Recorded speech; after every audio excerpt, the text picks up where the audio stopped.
The transmission arrived on a frequency that shouldn't have existed.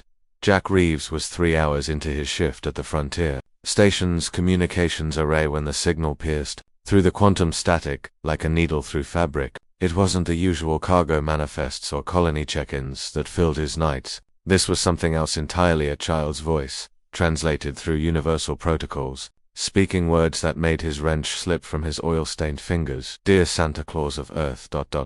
Jack froze, his breath forming small clouds in the frigid repair bay. The station orbited a dying red dwarf at the edge of charted space, so far from Earth that the concept of Christmas felt like mythology. Yet here it was, a letter to Santa, transmitted across the cosmic void. He traced the signal's origin, Kepler 4:4, to be a newly contacted world inhabited by the Valari, a crystalline species whose bodies refracted light into prismatic cascades. First contact had been established only 8 months ago, and relations remained delicate, formal, nothing like this.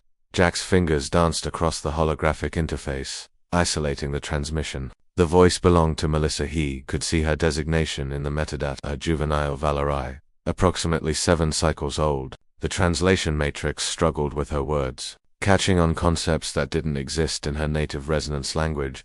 "I have learned about your Earth tradition," Melissa's voice continued, each word carefully pronounced. "I have learned that human children write to Santa Claus, and he brings them what their hearts desire most. My heart desires, I desire..." Static consumed the next few seconds. Jack leaned forward, adjusting the filters, clearing the interference. When her voice returned, it carried a weight that made something ache in his chest.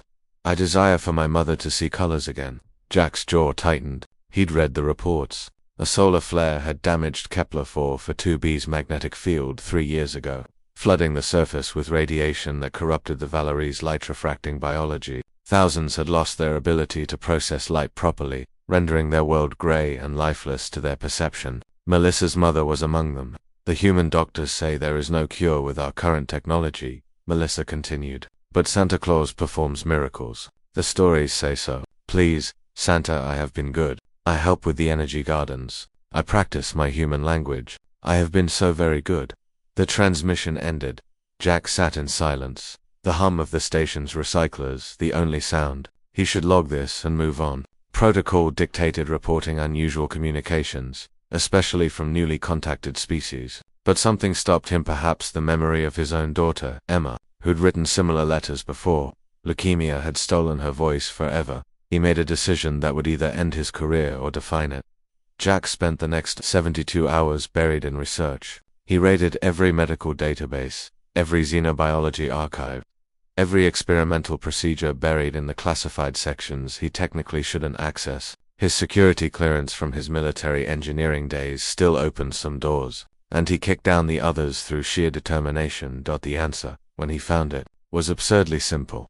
The Valari's light-refracting cells were essentially organic prisms, damaged by the radiation's disruption of their crystalline matrix. Human medicine couldn't fix it because human medicine thought in terms of cells and DNA. But Jack was a mechanic. He thought in terms of systems and structures. Graphene, nanosheets, the same material used to repair damaged solar arrays could theoretically bond with Valari biology if introduced at the molecular level. They would act as scaffolding, allowing the crystalline cells to reorganize along their original matrices. It was untested, unauthorized, and completely insane.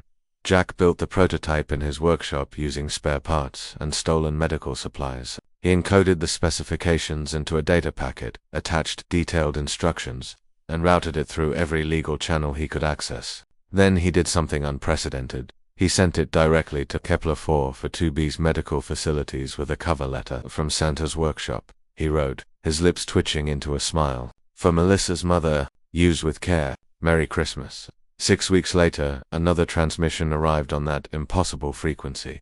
"Dear Jack Reeves." His heart stopped. She'd found out his name. The human doctors said it was a Christmas miracle. Melissa's voice sparkled with harmonics that the translator rendered as joy. "My mother saw the sunrise this morning. She cried colors we cry in prismatic cascades when we are happy. She said it was like being reborn. They are using your gift from Santa to help others now. Hundreds have regained their sight." Jack's vision blurred. He wiped at his eyes with the back of his grease-stained hand.